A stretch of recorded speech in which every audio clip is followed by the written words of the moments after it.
തൃശൂർ കുന്നംകുളം റോഡിലെ ശോചനീയാവസ്ഥയിൽ പ്രതിഷേധം ശക്തമാക്കി സ്വകാര്യ ബസ് ഉടമകൾ. അടുത്ത ബുധനാഴ്ച മുതൽ അനിശ്ചിതകാല പണിമുടക്ക് പ്രഖ്യാപിച്ചു.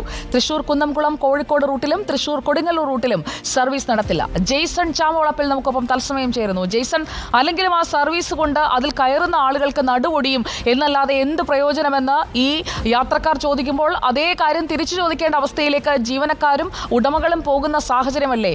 എത്ര പറഞ്ഞിട്ടും ഒരു പരിഹാരമാകാതെ ഇതിങ്ങനെ കിടക്കുന്നത് എന്തുകൊണ്ടാണ് ജെയ്സൺ? സുജിയ, തീർച്ചയായും ഈ റോഡ് എന്ന് പറഞ്ഞാൽ അതീവ ശോചനീയമായ അവസ്ഥയിലേക്ക് എത്തിച്ചേർന്നിട്ട് കഴിഞ്ഞ കുറേ കാലങ്ങളായി.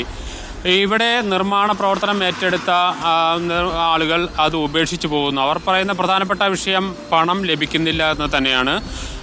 ഏറ്റവും പ്രതിസന്ധി വാഹനങ്ങൾക്കാണ്. അതുകൊണ്ട് തന്നെയാണ് സ്വകാര്യ ബസ്സുകൾ അവരുടെ സമരം പ്രഖ്യാപിച്ചിരിക്കുന്നു. ഇതേ രീതി തന്നെയാണ് തൃശ്ശൂർ കൊടുങ്ങല്ലൂർ റൂട്ടിലും ഉള്ളത്. ഇപ്പോൾ നമുക്ക് ദൃശ്യങ്ങളിൽ നിന്ന് കാണാം, നമ്മൾ ഒരു ഭാഗത്ത് നിൽക്കുകയാണ്, എല്ലായിടത്തും ഇതന്നെയാ സ്ഥിതി. വാഹനങ്ങളിലെ ആളുകളോട് പ്രതികരണം ചോദിക്കാൻ പോലും കഴിയാത്ത സ്ഥിതി. കാരണം വാഹനം ഒന്നാമത് തന്നെ വലിയ കുണ്ടും കുഴിയൊക്കെ വന്നിട്ടാണ് വരുന്നത്. അപ്പോൾ നമുക്ക് ഈ പരിസരത്തുള്ള ആളുകളോട് തന്നെ കാര്യങ്ങൾ ചോദിക്കാം. എന്താ ഇവിടുത്തെ അവസ്ഥ? ഇപ്പോൾ ഇവിടുത്തെ അവസ്ഥ എന്ന് പറഞ്ഞു കഴിഞ്ഞാൽ നമ്മൾ കാലത്തൊരു 8 മണി 8 വരെ ആയി കഴിഞ്ഞാൽ നമുക്ക് അങ്ങോട്ടേക്ക് പോകാൻ പറ്റാത്തൊരു അവസ്ഥയിലാണുള്ളത്. ഇപ്പോൾ ആകെ ബ്ലോക്കാണ്. നമ്മളെ വണ്ടി ഇടിച്ചിട്ടാണ് ഇപ്പോൾ ഗ്യാരേജ് കൊടുത്തിട്ട് ഇപ്പോൾ വരുന്നത്. ഇപ്പോൾ ചാവടി കണ്ടിട്ട് വന്നോ? മാക്സിമം ഞാനൊരു ഗ്യാരേജുകാരനാണ്. മാക്സിമം ഇവിടുന്ന് നമുക്ക് ഒരുപാട് വണ്ടികൾ നമുക്ക് ആക്സിഡന്റ് മുറിഞ്ഞിട്ടും അതുപോലെ തന്നെ സസ്പെൻഷൻ്റെ വർക്കായിട്ട് നമുക്ക് കിട്ടും.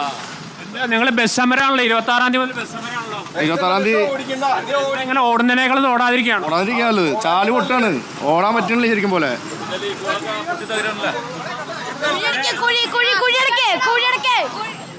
അവരെ കുഴി അടയ്ക്കാനാണ് സുജയ ആവശ്യപ്പെടുന്ന കുട്ടികളൊക്കെയും. സ്കൂളിൽ പോയി വരുന്ന കുട്ടികൾ, ഇവരൊക്കെ ഈ സ്വകാര്യ ബസ് സമരം വലിയ പ്രതിസന്ധി ഉണ്ടാക്കും. എന്താ ചേട്ടാ, എന്താ പറയാനാ? ഇതാണ് അവസ്ഥ. ഇത് എവിടുന്ന് മുതൽ കേച്ചേരി മുതൽ ഏതാണ്ട് നമ്മുടെ ചൂണ്ടൽ വരെയുള്ള അവസ്ഥ ഇതാണ്.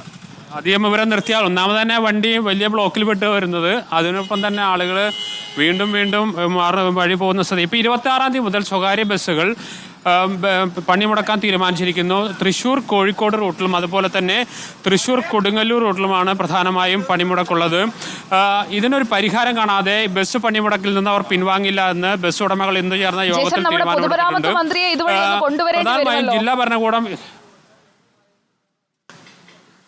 തീർച്ചയായും പൊതുമരാമത്ത് മന്ത്രി ഈ വഴിക്ക് ഒരു തവണയെങ്കിലും വരേണ്ടതല്ലേ? പിന്നെന്താ, തീർച്ചയായിട്ടും വരണമല്ലോ. തീർച്ചയായിട്ടും എത്ര മരണങ്ങൾ ഇവിടെ നടന്നു എന്നുള്ളതോ, ഒരുപാട് മരണങ്ങൾ നമ്മൾ കൺമുന്നിൽ കണ്ടിട്ടുള്ളതാണ്. ഇവിടെ വെച്ചിട്ട് ഇതേ സ്പോട്ടിൽ ഇഷ്ടംപോലെ മരണങ്ങൾ, വലിയ അപകടങ്ങളൊക്കെ ഉണ്ടാകുന്നതെന്നാണ് പൊതുവെ പറയുന്നത്. ഏതായാലും ശാശ്വതമായ പരിഹാരമില്ലാതെ മുന്നോട്ട് പോകാൻ കഴിയാത്ത സ്ഥിതിയിലേക്ക് സ്വകാര്യ ബസ്സുകളെയാണ് പ്രധാനമായും ഇത് ബാധിക്കുന്നത്. അവർ സമയം കയ്യിൽ വെച്ചുകൊണ്ടാണ് ഓടുന്നത്. അതുകൊണ്ട് തന്നെ അവർ വലിയ രീതിയിൽ അപകടങ്ങളിലേക്കുള്ള സാധ്യതകളും കൂടി വരികയാണ്. ഇപ്പോൾ നമുക്ക് ദൃശ്യങ്ങളിൽ കാണാം, വാഹനങ്ങളുടെ നീണ്ട നിരയാണ്. കുഴികൾ ഓരോന്നും എണ്ണി കടന്നു പോകുന്ന വാഹനങ്ങളാണ്. അതുകൊണ്ട് തന്നെയാണ് വലിയ നീണ്ട നിര ഗതാഗത കുരുക്ക്, അതോടൊപ്പം അപകടങ്ങളും കുണ്ടുകളിൽ വീണുള്ള അപകടങ്ങളും. ഇത്തരത്തിൽ ബസ്സുകൾ ഓവർടേക്ക് ചെയ്ത് വരികയാണ്. ഇപ്പോൾ നമ്മൾ ക്യാമറ കണ്ടതോടുകൂടി ബസ് ഒതുക്കി നിർത്തുകയാണ് സുജയ. കാരണം അത്തരത്തിൽ പിന്നെ ഈ നിയമവിരുദ്ധമായി ഓവർടേക്ക് ചെയ്ത് വരുന്ന ബസ്സുകൾ അത് വലിയ പരാതിയായി മാറും ദൃശ്യങ്ങളിൽ കാണുമ്പോൾ. അതുകൊണ്ടാണ് അവർ മാറുന്നത്.